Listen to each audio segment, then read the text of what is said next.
एक जागा जिथे प्रत्येक मशीन नाही तर एक संधी आहे स्वतःला घडवण्याची। ही जागा म्हणजे Chhajed fitness club, Rahuri factory मधील सर्वात विश्वसनीय आणि हायटेक जिम। महिलांसाठी स्वतंत्र batches and trainers, 100% safe and positive environment, AC सह पूर्ण सुविधा असलेली gym, hitech equipments, full body workout साठी योग्य। तर यायचं कुठे आहे?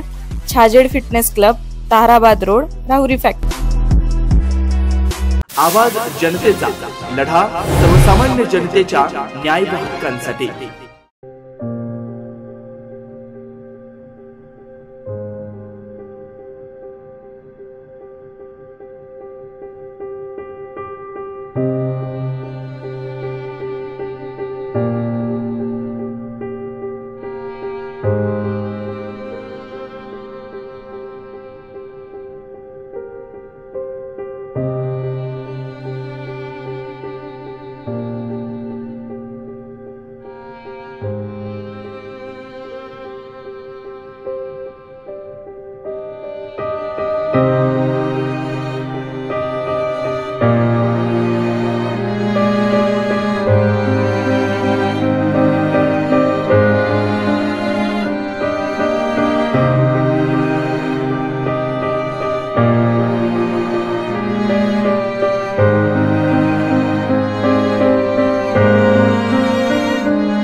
नवनवीन घडामोडी आणि सत्य बातमी पाहण्यासाठी आजच आमच्या YouTube चॅनलला सबस्क्राइब करा, शेअर करा आणि लाईक नक्की करा।